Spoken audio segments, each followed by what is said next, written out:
Hello guys, welcome to my YouTube channel characterization with Dikshu. तो आज 5 July আজি আমি আহিছিলোঁ এটি বিশেষ ঠাইলৈ। প্ৰথমতে আপোনালোকে পৰিৱেশটো চাই লওক।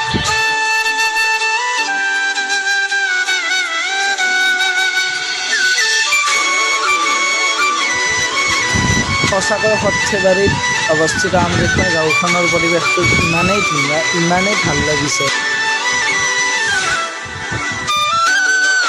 এয়া হ'ল অসমৰ আগশাৰীৰ নাট্যদল ৰাজকন্যা ভ্ৰাম্যমাণ নাট্য দলৰ আখৰা শিবিৰ। ইয়াত আখৰা কৰা হয়। দেখিছেনে, ইয়াত সকলো উপস্থিত হৈছে। আজি মানে ৰাজকন্যা ভ্ৰাম্যমাণ নাট্য দলৰ ফটোশ্বুট আছিল। আৰু এয়া নেকি মোৰ ভাল বন্ধু এজন, সকলো সাজু হৈ আছে ইয়াত ফটোশ্বুট কৰিবলৈ। আমি দুয়োজনক খুব কম লগ পাইছোঁ যদিও ভাল বন্ধু হৈ পৰিলোঁ কম সময়তে, ভাল লাগিল।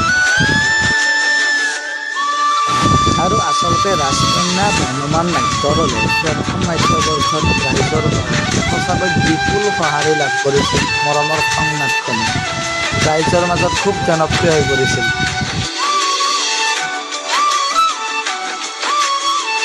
শুভ কাম কৰিব ওলাইছে বাবে এয়া ভগৱানৰ ওচৰত শৰাই এভাগ আগবঢ়ালে।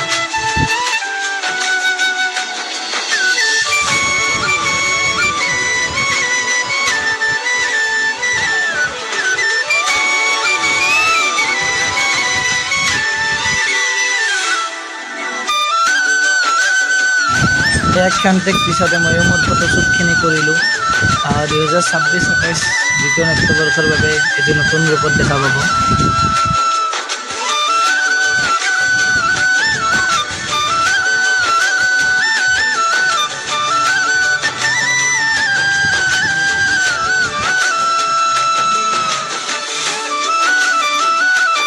এয়া সুৰেন্দ্ৰ ডেকাৰ ৰাজকন্যাৰ কথা বিশিষ্ট কম সময়ত লগ পোৱা স্বত্বেও দুজন ভাল বন্ধু।